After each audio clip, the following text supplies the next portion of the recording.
Hello students, welcome again. Class 11 maths का मैं अगला वीडियो लेके हाजिर हूँ। आज का टॉपिक है अपना domain and range of A trigonometric function.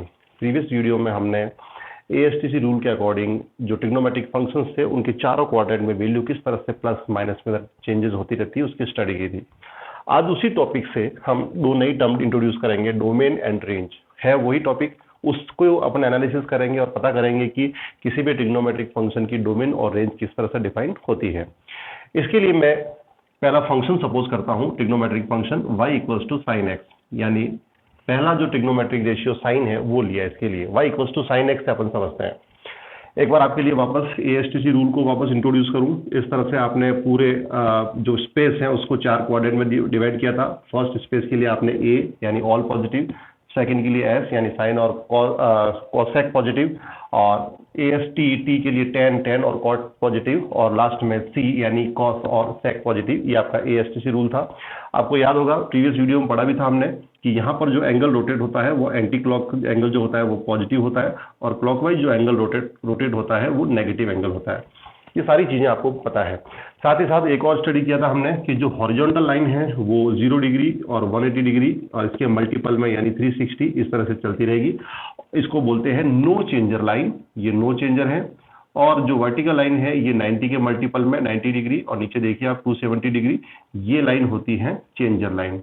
थोड़ा मैं यहाँ पर बातें ये फटाफट बोलता हूँ क्योंकि प्रीवियस वीडियो में हमने इसको बहुत अच्छे से और डिटेल में स्टडी किया था। आप इस चैनल की जो प्लेलिस्ट है क्लास 11 मैथ्स, उसमें आप देखिए तीसरे या दूसरे नंबर का जो वीडियो है वो उस एएसटीसी रूल को कंप्लीट डिफाइन करता है। आइए y equals to sine x की हम रेंज डिसाइड करते हैं। सबसे पहले आप देखते हैं कि फर्स्ट क्वाड्रेंट में आपको पता है क्लास 10th की मैथ्स में आपने वैल्यू पढ़ी भी है कि 0 डिग्री से लेके 90 डिग्री तक की वैल्यू साइन की। आपको याद होगा मिनिमम वैल्यू साइन 0 डिग्री की वैल्यू 0 रखी थी और साइन 90 की वैल्यू आपने 1 रखी, यानी कि फर्स्ट क्वाड्रेंट में आपकी वैल्यू साइन एक्स की जो है वो 0 से लेके 1 तक इंक्रीज होती है। बात एक ढंग से सुनना। इसके बाद सेकंड क्वाड्रेंट में आते हैं अपन। सेकंड क्वाड्रेंट में आपको पता है कि साइन पॉजिटिव है, यानी 90 से लेके 180 तक अपन चलते हैं। यहाँ पर साइन पॉजिटिव है, परंतु वैल्यू किस तरह से चेंजेस होती है वो आपको, अगर आप वैल्यू निकालेंगे तो आपको लगेगा कि साइन 90 की वैल्यू 1 और धीरे धीरे आप जब 180 पे जाएंगे तो साइन 180 की वैल्यू वापस 0 आएगी। निकाल के देख सकते हैं आप साइन 180 यानी साइन 180 प्लस 0 डिग्री, ये 180 ही है। 180 आपका नो चेंजर है तो sine is sine 0 degree, and 180 plus यानी कि कौन सा क्वाड्रेंट आ गया, थर्ड क्वाड्रेंट में नेगेटिव, और साइन 0 की वैल्यू 10th की मैथ से अपने को पता है 0, बट 0 के आगे सिंबल प्लस लगाए माइनस लगाए doesn't matter, that's why sine 180 की वैल्यू 0 है। फिर अगर अपन थर्ड क्वाड्रेंट में एंटर होते हैं तो थर्ड क्वाड्रेंट में आपको अगर वैल्यू निकालना है कि 180 की वैल्यू, तो यहाँ से 180 स्टार्ट होगा और थर्ड क्वाड्रेंट आपका 180 से लेके 270 डिग्री तक चलेगा। ये देखिए थर्ड 180 और यहाँ तक 270। अब यहाँ पर हमको मालूम है कि 10 कैसा होता है, नेगेटिव, क्योंकि 10 पॉजिटिव है बट अपन निकाल रहे हैं साइन, तो साइन अपना नेगेटिव होगा, तो इसकी वैल्यू 0 से लेके -1 तक जाएगी। ठीक है, किस तरह से आपको मैं साइन 270 की वैल्यू -1 दिखाता हूँ। साइन 270 आपने लिखा 270 180 प्लस 90, क्या लिखा आपने 180 प्लस 90। देखिए 270 का बाइफरकेट कर दिया। बाइफरकेशन के बाद 180 नो चेंजर, यानी कि ये साइन का साइन रहेगा और 90 पीछे, बट 180 प्लस यानी कि क्वाड्रेंट कौन सा हो गया, थर्ड में 10 पॉजिटिव है बट आप वर्क कर रहे हो साइन के साथ तो वो माइनस में, फाइनली वैल्यू कितनी है -1, तो ये -1 आ गई। और आप फोर्थ क्वाड्रेंट में जाएंगे तो फोर्थ क्वाड्रेंट में आपकी वैल्यू स्टार्ट होती है 270 से लेके 360 डिग्री तक। यहाँ पर भी वैल्यू -1 से स्टार्ट होगी और वो धीरे धीरे अप होके फाइनली 0 तक आएगी। अब इस पूरे में देखिए आप, ये आपका फर्स्ट क्वाड्रेंट, वापस रिपीट करूं, फर्स्ट क्वाड्रेंट में वैल्यू 0 से लेके 1 तक अप होती है। ये आपका 90 से लेके 180 सेकंड क्वाड्रेंट में साइन की वैल्यू 1 से लेके 0 तक डिक्रीज होती है। ये 180 से लेके 270 आपका थर्ड क्वाड्रेंट में वैल्यू क्या होती है, 0 से लेके -1 तक वापस डिक्रीज होती है, क्योंकि -1 0 से छोटा होता है, डिक्रीज होती है।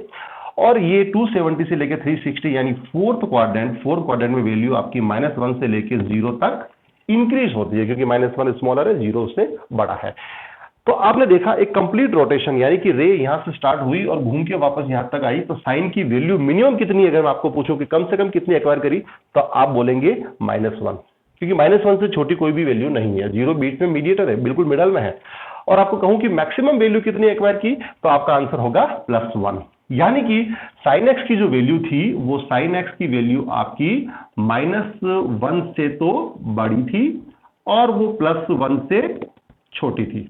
ये आपके साइन की वैल्यू का ये आ गया, बोलिए क्या आएगा, ये आएगी इसकी range. This is the range, यानी कि रेंज का है आपको पहला ट्रिग्नोमेट्रिक फंक्शन साइन एक्स की, तो इसकी रेंज जो है इस तरह से आप इसको क्लोज ब्रैकेट भी डिफाइन कर सकते हैं, -1, +1, यानी कि -1 से स्टार्ट होकर +1 के बीच में चलती है, ब्रैकेट क्लोज, यानी कि जो कैपिटल ब्रैकेट जब भी होता है तो ये बॉर्डर वैल्यू भी इंक्लूड होती है, यानी कि -1 भी इंक्लूड है और +1 भी इंक्लूड है। तो दिस इज द रेंज। अब रेंज के बाद में अपन आते हैं डोमेन। डोमेन क्या होता है, डोमेन जो आपका ये y की वैल्यू यानी कि साइन x, इसमें जो x होता है, दिस x इज डोमेन। अब आप देख सकते हैं कि x की वैल्यू कौन सी एंटर होती है, क्योंकि x क्या है, एक रेडियन मेजरमेंट में, और रेडियन मेजरमेंट में कोई भी वैल्यू इंसर्ट हो सकती है, यानी कि आपका जो x है वो कोई भी एक रियल नंबर है। तो फाइनली आपको फर्स्ट ट्रिग्नोमेट्रिक फंक्शन साइन के लिए पता चल गया कि इसकी रेंज -1 to +1 और इसका डोमेन एवरी रियल नंबर, कोई भी रियल नंबर आप यहाँ पर डाल सकते हैं, आप 0 भी डाल सकते हैं, +1 भी डाल सकते हैं, आप रूट वगैरह व्हाटएवर कुछ भी वैल्यूज आप डाल सकते हैं, हमेशा इसकी वैल्यू आएगी। तो ये होता है range and domain of A trigonometric function. मैंने आपको सिर्फ फर्स्ट ट्रिग्नोमेट्रिक रेशियो साइन के लिए इलस्ट्रेट किया, आप इसको फर्दर और सारे ट्रिग्नोमेट्रिक रेशियोज के लिए आप खुद भी इलस्ट्रेट कर सकते हैं। चलिए, जब ये डोमेन और रेंज की बात होगी तो डोमेन और रेंज के बाद में अपन आगे चलते हैं और आगे अपना टॉपिक थोड़ा सा आगे लेते हैं कि जब ट्रिग्नोमेट्रिक फंक्शंस जो आएंगे उनके कर्व किस तरह से बनेंगे, इनको आप ग्राफिकली कैसे डिनोट करोगे, इनकी नेचर किस तरह से चेंज होगी। अपन अगर जैसे ये मैंने पूरा बोर्ड पे अभी आपको एनालिसिस करके बताया तो आपको बहुत टाइम लगा, बजाय इसके अगर एक ग्राफ बना होता तो ग्राफ से आप तुरंत स्टडी कर सकते हो कि ट्रिग्नोमेट्रिक फंक्शन जो है वो किस तरह से नेचर उसकी चेंज होती है, फर्स्ट क्वाड्रेंट में किधर जाता है, सेकंड में कहाँ जाएगा, थर्ड में कहाँ जाएगा, मैक्सिमम वैल्यू कितनी होगी, मिनिमम कितनी होगी। ये कंप्लीट स्टडी जिस पार्ट में होती है उस पार्ट को बोलते हैं अपन ग्राफ। आइए अपन सारे ट्रिग्नोमेट्रिक फंक्शन 6 के 6 ट्रिग्नोमेट्रिक फंक्शंस के ग्राफ बनाते हैं। पहला ट्रिग्नोमेट्रिक फंक्शन लिया मैंने y = sin x और अपने को इसका ग्राफ बनाना है। ग्राफ बनाने के लिए अभी जो मैंने लिखा था वो सारा कुछ अपने यूज होगा। आप ग्राफ बनाएं सारे ट्रिग्नोमेट्रिक फंक्शन के लिए तो ध्यान रखें कि यहाँ पर जो हॉरिजॉन्टल है यानी कि हॉरिजॉन्टल एक्सिस होता है x एक्सिस, उसकी वैल्यूज जो है वो आप इस तरह से डिफाइन करें कि सेंटर पे ओरिजिन और ओरिजिन के बाद में उनकी वैल्यूज जो है वो π/2 के इंटरवल पे आए, यानी 90 डिग्री। π/2 रेडियन कितना होता है 90 डिग्री, तो π/2 उसके बाद और आप π/2 जोड़ेंगे तो वो पाई बन जाएगा यानी 180 डिग्री। अगला 3π/2 यानी कि 270 डिग्री और अगला आपका 2π यानी कि 360 डिग्री। यानी इस तरह से ये वैल्यू इंक्रीज होती है, ये प्लस क्योंकि x एक्सिस का पॉजिटिव पार्ट है। सेम वैल्यू अगर आप नेगेटिव पार्ट में इंसर्ट करेंगे तो -π/2, इस तरह से -π, थर्ड वैल्यू -3π/2, फोर्थ वैल्यू -2π और इस तरह से वैल्यू आगे चलती जाती है। y एक्सिस में और अपने को पता है, देखिए ये सारी वैल्यूज कौन है, ये वैल्यूज x की है, प्रीवियस अभी जस्ट अपने पढ़ा है, ये सारा डोमेन के पार्ट है। बट रेंज अपने को पता है +1 से -1 के बीच में चलती है, तो यहाँ पर मैं 0 से कुछ हाइट के ऊपर ये +1 मार्क कर लेता हूँ और 0 से कुछ सेम डिस्टेंस के ऊपर -1 मार्क कर लेता हूँ, यानी अपना कर्व +1 और -1 के बीच में चलेगा। आइए देखते हैं कर्व किस तरह से बनता है। फंक्शन है अपना y = sin x, ठीक है। सबसे पहले आप देखिए 0 से लेके π/2 यानी कि ये फर्स्ट क्वाड्रेंट है। फर्स्ट क्वाड्रेंट में स्टूडेंट्स आपको सबको मालूम है, 10th क्लास की मैथमेटिक्स में आपने पढ़ा था कि वैल्यू क्या थी, 0 की वैल्यू, sin 0 की वैल्यू 0, उसके बाद में 30 की वैल्यू हाफ के बाद में अगली वैल्यू आप कहेंगे 1/√2, अगली वैल्यू √3/2 और फाइनली वैल्यू 1। आप मैथ्स के स्टूडेंट हैं इसलिए मुझे इसका डिटेल डिस्कस करना जरूरी नहीं है, आपने 10th क्लास में पढ़ रखा है। तो आप देख सकते हैं कि 30 डिग्री तक ये हाफ आधा डिस्टेंस तय कर चुका था, परंतु 30 से 90 तक आने में इसको उसी हाफ डिस्टेंस के लिए उसने ज्यादा टाइम लिया। तो यानी कि अपन इसका जो मिडल वैल्यू है 30 डिग्री तक आप इसको बिल्कुल हाफ वैल्यू पे पहुंचाएंगे। हाफ पे पहुंचाने का मतलब आपका कर्व यहाँ से एकदम शार्पली उठेगा। ये देखिए ये बिल्कुल 30 तक इसको हाफ डिस्टेंस तक पहुंचा दिया। पहुंचाने के बाद अब धीरे धीरे वैल्यू आपकी और अप होगी और वैल्यू अप होके ये π/2 के ऊपर पूरा 1 को टच करेगा। ये देखिए π/2 और π/2 के ऊपर 1 को टच करेगा, यानी 90 डिग्री की वैल्यू 1 होती है। तो कर्व का एक पार्ट आपने बना दिया। अब आपको पता है अभी थोड़ी देर बाद पहले जो पढ़ा था आपने उसमें देखा था सेकंड क्वाड्रेंट 90 से लेके 180 तक, याद करिए क्या था, वहां पर वैल्यू आपकी 1 से लेके 0 तक डिक्रीज होती है। चलिए अब ये 1 है पीक वैल्यू, ये π/2 से लेके पाई तक, तो यहाँ से वैल्यू डिक्रीज होगी तो धीरे धीरे एक कर्व आपका नीचे आएगा और इस तरह से वापस 0 यानी कि x एक्सिस को टच कर लेगा, ठीक है।